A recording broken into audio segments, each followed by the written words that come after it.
Bonjour, bonjour. On se retrouve aujourd'hui pour faire le tirage des chiens en astrologie chinoise pour l'année 2023 qui sera placé sous le signe du lapin à partir du 22 janvier 2023.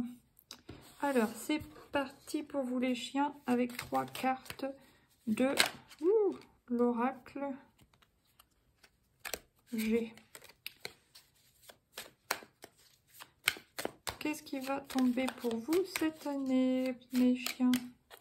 La carte de l'araignée du soir, espoir. Il y a de l'espoir dans une situation, vous avez de l'espoir. Alors, on va voir dans quel domaine. Qu'est-ce qui vient encore pour les chiens en 2023? La force, yes.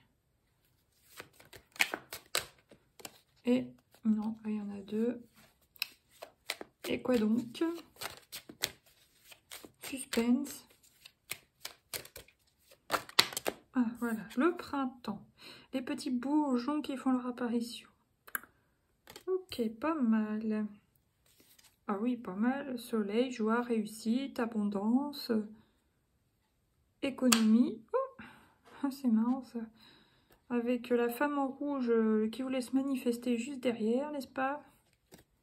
Et puis, le magé. Ça peut représenter un soutien qui vient du ciel, d'une personne défunte ou une personne âgée dans votre vie. Voili voilou. Alors, araignée du soir, espoir. Je baisse un petit peu, voilà.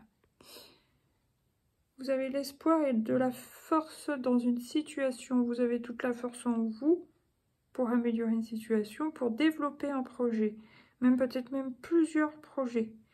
Ouais. Il y a plein de petits bourgeons, donc pour moi, vous avez plein de petites idées à faire fleurir, quoi. Ouais, ouais. À mettre en lumière, voilà. C'est le mot que je cherchais. Vous êtes un peu de travers, mes chiens. Non, mais bon, ça m'agace, c'est pas grave. Alors maintenant, on va prendre l'oracle des miroirs pour recouvrir. Avec 3 cartes aussi pour les chiens. Et 2023, s'il vous plaît. Eh ben, ça sera la famille sur l'espoir. Dans une situation familiale, vous gardez espoir. Ok. Pour le lion, la force, il y a du retard. Alors, est-ce qu'il y a un retard mais vous gardez la force? Ou est-ce que vous avez la force pour passer au-dessus de ce retard? On va voir. Qu'est-ce qu'il y a sur le printemps, s'il vous plaît? Bon, bah, ça sera celle-ci. La sexualité. Ouais, pour moi, que ce soit au printemps, c'est possible que ça concerne vraiment la saison du printemps. Il y aura un regain de libido pour certaines personnes, certains couples. Pour d'autres, il y aura au printemps ou même au cours de l'année 2023 de toute façon, de la créativité. Parce que ça, sexualité, ça parle pas que de sexualité, ça parle aussi de flamme intérieure, de chakra sacré, de création, créativité, voilà, des choses qui nous font vibrer, des choses qui nous boostent, qui nous reboostent. Donc ouais. Et il y a de la passion dans vos projets pour certains, ouais. Parce qu'il y a beaucoup de rouge sur cette carte. Ok, ok. Là, qu'est-ce que j'ai en plus? Victoire, le temps et réunion. Victoire, temps, réunion. Il y a un projet que vous êtes, ou plusieurs projets, mais enfin, les projets qui sont mis en œuvre, mais qui vont prendre un petit peu de temps. Mais de toute façon, ça va se faire. Parce qu'il y a la victoire. Alors, maintenant, on va prendre 3 arcanes majeurs du tarot de Marseille pour les chiens. En 2023, qu'est-ce qui va se passer? S'il vous plaît, quelles vont être les énergies principales pour vous? Non, on a trop. Une seule à la fois, please. La lune. Eh ben non, j'ai dit une seule, il m'en sort 2. Je vais les prendre quand même. Hein. Donc, c'est la lune. Donc, Il y a quand même des instabilités pour moi au niveau de... au niveau de la famille, apparemment, parce qu'elle tombe dessus. Mais vous gardez espoir, et c'est bien. Il y a quand même 2 fois la lune. Une qui est tournée par là, côté espoir, dans le futur, et une tournée dans l'autre sens, qui est plutôt dans le passé, mais vous vous posez des questions, vous pouvez être dans l'illusion, ou vous êtes tracassé, quoi, en fait. Mais vous gardez espoir, ça c'est bien. Ok.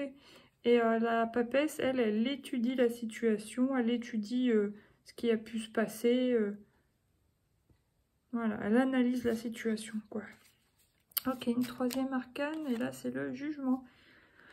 Donc une renaissance.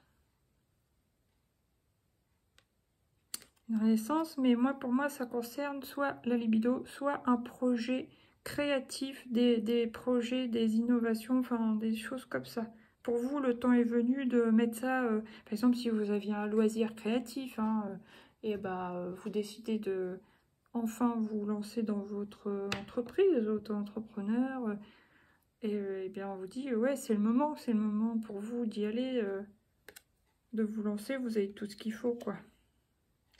Ok, justice, équilibre, voilà, retrouver l'équilibre, prendre des décisions, trancher, pour le bien, même poser des limites, je dirais. Tac. L'ermite, un peu d'introspection, de réflexion. De toute façon, on a bien vu dans les tirages précédents qu'il y avait une notion de temps, de retard. Vous étudiez le truc, vous prenez votre temps, vous voyez votre projet, mais vous le visualisez, mais vous ne l'avez pas encore concrètement dans la réalité, quoi. Mais vous avancez pour le réaliser, votre rêve. Vous voyez, il y a le chariot, on avance, on fait ce qu'il faut pour, en fin de compte. Ok, génial. Alors, qu'est-ce qu'il y a à libérer pour vous, mes petits chiens? Pour l'année 2023, qu'est-ce qu'il y a à libérer pour vous? Ah, il y en a 3, ouais, c'est celle-là. Abandon. Il y a certains qui ont la blessure de l'abandon. Cette année, ça sera l'occasion pour vous de lâcher ça. On vous dit nouvelle thérapie. Donc de faire peut-être essayer une thérapie que vous n'aviez jamais essayé, peut-être thérapie holistique, enfin des thérapies, vous voyez, un peu à part. C'est pas le docteur, c'est pas psychologue, c'est quelque chose d'un peu plus... Vous voyez quoi ce que je veux dire? J'ai pas le mot, mais... pas ésotérique, mais oui, un peu plus... Oh bon, vous m'avez comprise, hein, je pense. Voilà, un peu différent. Essayez quelque chose d'un peu différent. Si vous êtes cartésien, c'est pas grave, essayez quelque chose de différent, ça pourra vous aider par rapport à cette blessure d'abandon que vous avez. C'est à lâcher en 2023, ça. Ok, après, qu'est-ce qu'il y a encore à lâcher pour les 2023? C'est elle. Intuition dans 15 jours. Peut-être que le moment est venu pour vous de libérer votre intuition. C'est pas lâcher votre intuition, c'est libérer. Vous avez des intuitions et puis que cette année en 2023, ça va peut-être éclore pour vous, vous voyez. Mais j'ai l'impression que c'est à condition que vous fassiez ce travail de lâcher, de guérir, enfin, tout au moins de soigner votre blessure d'abandon. Ok. Ouais. Alors. Ah oui, on vous dit environnement extérieur nocif. Force intérieure, 2 fois la force, vous voyez, la carte 11 et la force intérieure. Et chakra racine, on dit de faire un soin sur le chakra racine pour enraciner par exemple vos projets, les projets que vous pouvez avoir, de bien les enraciner afin que ça ait des bases solides pour bien démarrer. Alors, qu'est-ce que je voulais faire maintenant? Bonne question. Une carte des mandalas d'énergie. De quelle énergie vous allez avoir besoin cette année, mes chiens? Je l'ai, elle est là. Ah ah, la vision de ta vie. Je vous la lis. À quoi ressemblerait ta vie rêvée? En faisant appel à ton imagination et à tes plus belles sensations, commence à écrire en conscience le scénario de ta vie, rêve et crée. Oui, pour moi, il y a une histoire de création là, ouais. Ok, bon, c'est joli, puis c'est lumineux. Alors, maintenant, on va prendre 4 petites cartes pour les éléments. Bon. Alors, pour chien de terre, je crois que vous l'avez vu, c'est la réussite. Chien de terre. La réussite, victoire, chemin. Vous voyez, il y a quand même... Ouais. C'est bien, c'est beau. Si vous avez un projet créatif, vous allez réussir. Il faut visualiser votre réussite en plus. Ça accentuera le truc. Alors, pour les chiens de bois, émotions, épreuves et sentiments. Bon, il y aura peut-être des petits 2 fois la lune, même 3 fois, mais là c'est dans le côté espoir, que là c'est dans le côté illusion, peur, instabilité. Et là pareil, émotions, épreuves, sentiments. Peut-être des petits moments difficiles à traverser pour certains. Chiens de bois. Alors maintenant pour les chiens de feu, s'il vous plaît. Les chiens de feu. Ah, c'est elle, le gardien du temps. Patience, retard. Voilà, là il y a encore une notion de temps pour les chiens de feu. Alors vous énervez pas. Si vous avez l'élément feu, peut-être que vous êtes assez nerveux, impatient, colérique ou ce que vous voulez. Alors, calmez-vous. On voit, il n'est pas content d'attendre, lui, hein, mais bon, c'est comme ça, on n'y peut rien. Après, pour les chiens d'eau, qu'est-ce qui tombe? Ah, bah, c'est elle. Ah, super pour vous, les chiens d'eau, le dénouement, clé et renouveau. Voilà, bah, je vous souhaite une bonne année 2023, mes petits chiens. Et je vous dis à bientôt pour de nouvelles vidéos. Gros bisous, bye bye.